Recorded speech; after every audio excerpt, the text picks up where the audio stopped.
Alright, what's going on, y'all? We back. Let me tell you, let me show you what we got, where we at. As you can see, got some fluid up on the car. That's transmission fluid. Where do I start? So I'm guessing maybe I didn't gasket it right or seal it right. So I got the drain or the transmission dipstick plug, boom, right in there. I'm currently trying to get I'm gonna have to try to find out exactly why that's leaking like that. I think it looked like it come around from around the seal. It could have just been it was overfilled. I don't know. We'll figure it out though. As far as the engine, everything else is pretty much good. I don't know if last time I told y'all drive shaft is hooked up to the rear end. It's the transmission cross members mounted. Now it's bolted down. I used M10. I use like M10 by 1.5 or M10 by 1.25. I mean, it don't matter. It's not threaded, so whichever one you use. But I would suggest using like at least that thickness of a bolt. What else? Got the water pump on, and yeah, so I got the water pump on, and then we have the go ahead and change our thermostat today. Put my alternator bracket back on there. Put the spark plugs in. Put the spark plugs back in that I had to remove when I was hooking up the torque converter to the flywheel so I could rotate it, or the flex plate, whatever you want to call it. For all you sticklers, anyway, I had to rotate the motor, and so the easiest way to do that was to take out a couple of spark plugs. Actually 5 to be exact. So took those out, rotated the engine, torque converter's connected to the flex plate. So now, in theory, if we were to crank it and put it in drive, then it would move. But we run into a little bit of an issue. The shifter cable seems to be, or the shifter rod, shifter linkage seems to be in, what's the word? Seems to be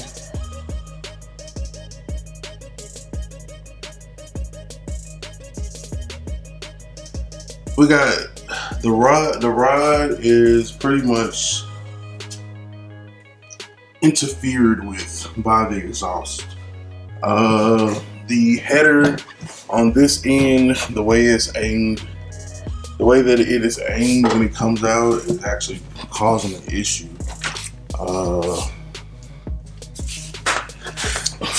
Yeah.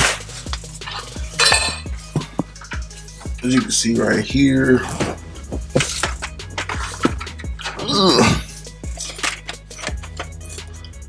So this is the main rod here, and then there is this other rod that would go over to the transmission. Goes through the little bracket that I found on the shelf, and then initially it will come over right here. Well, for whatever reason, this rod is different than any other rod that I've seen. The one on my box Chevy is straight. This one has an angle. So when it goes to like rotate, that I got a problem. So I think in theory I'm gonna try to take the one out the box Chevy and see if it'll work. Because of the simple fact that the box Chevy one has more room to rotate. It might be the same, might not be the same. Hopefully it is. I mean, I don't think it's that far off, but we're gonna find out. If not, then I may have to go a different route of either a floor shifter or a low guard cable or something. It's gonna have to be some kind of way to shift the transmission into, you know, the position. So I'm not totally opposed. I mean, honestly, at this point,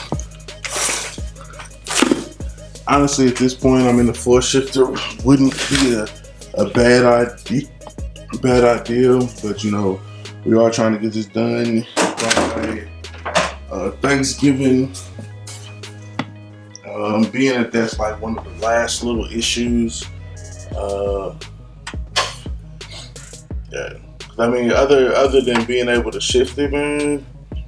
I mean, shit, we can put it together. It'll run.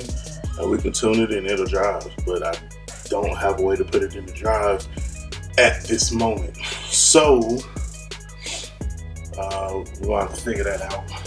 Went to the junkyard, got this coolant bypass tube. It was like, I want to say it was like $4 or $5. The job was trying to charge me like 40 something bucks. Fuck that shit. So I'm just trying to make a way out of no way, you know what I'm saying, to see what I can make work. So, to the next one.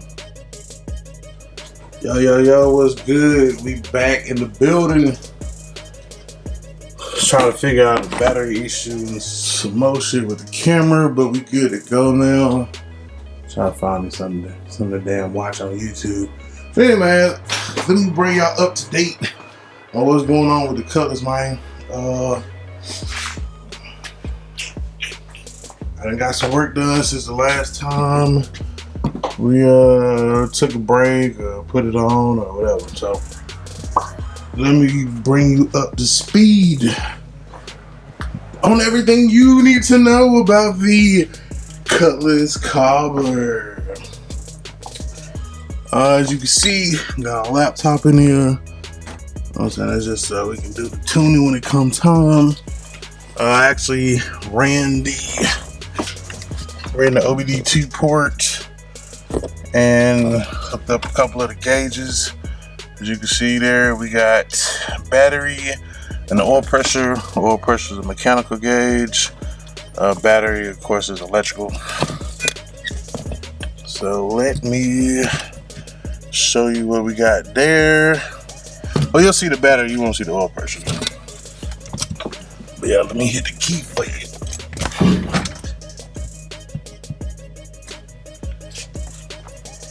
All this month at All American Chevrolet Cleveland, we're having our first ever cyber event. Not cyborg, cyber. What a snog. Sorry, you guys.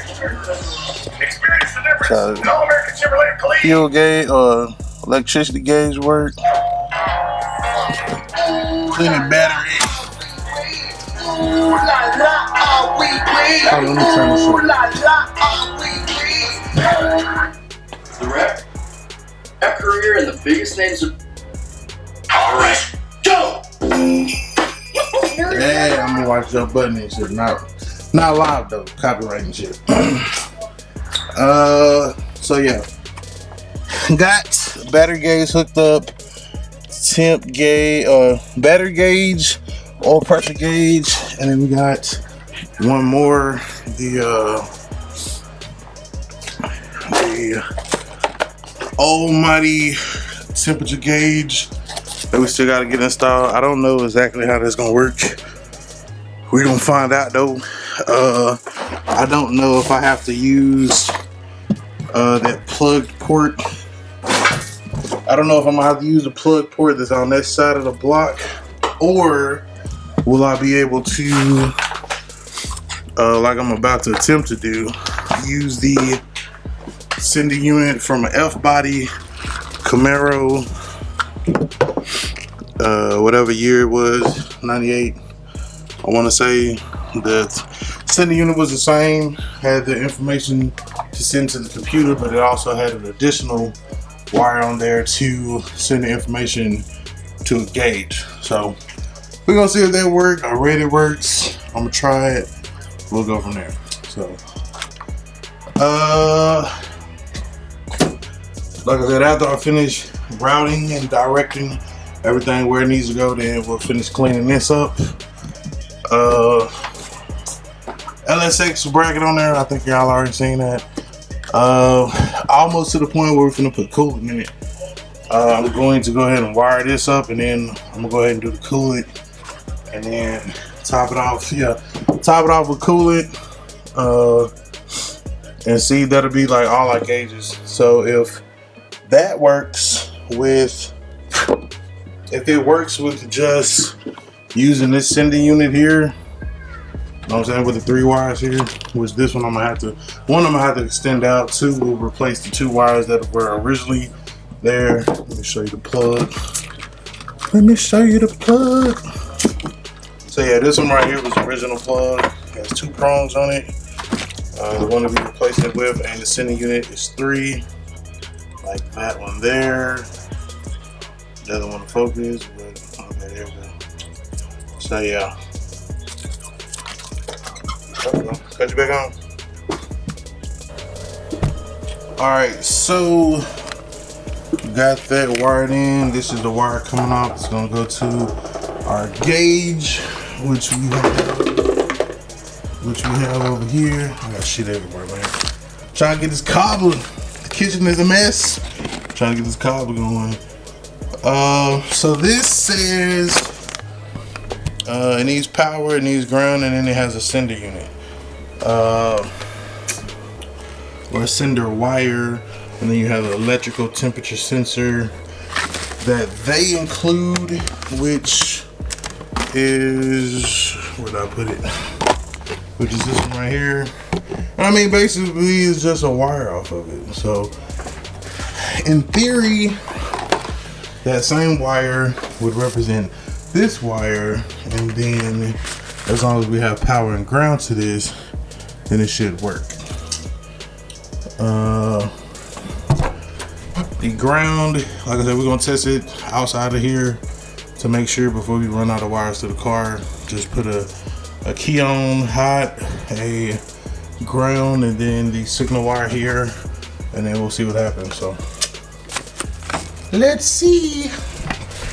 But we'll come back to that, because there is one more thing that we have to do before we actually crank it.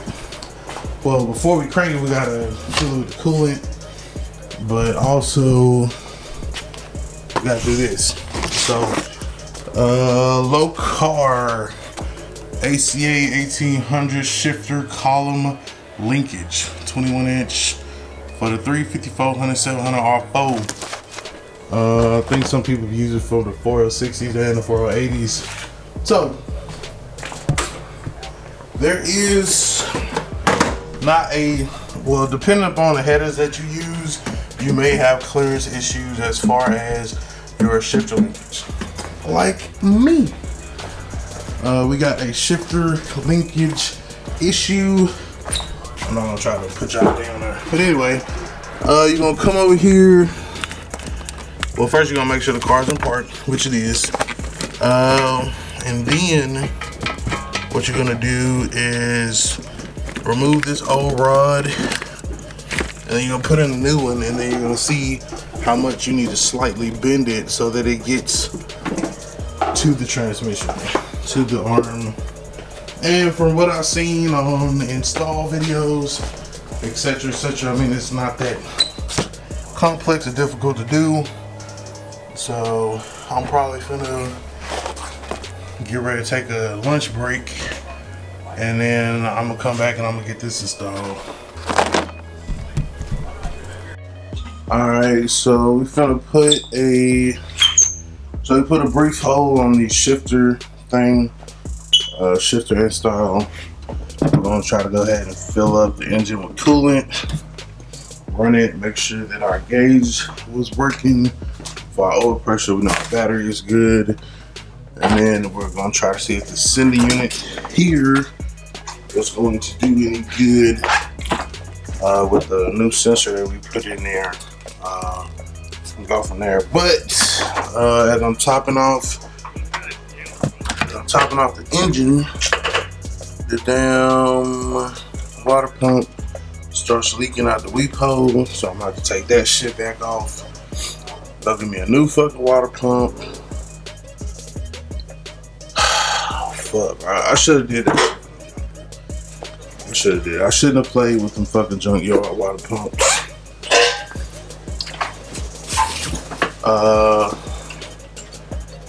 Shit, even the only water pump that I ever had that didn't give me no issues was the one that was on the box Chevy. It was used, but was it used? I'm pretty sure that's a used water pump. Pretty sure that's not a brand new one. The only one that got a brand new water pump on it is C10, and it has one because it started leaking. So, yeah. So unfortunately, I'm gonna have to pull all that shit back off because the way that the bracket is, I have to loosen all that shit back up so I can get to the fucking. I was not trying to do that shit. It's fucking setback.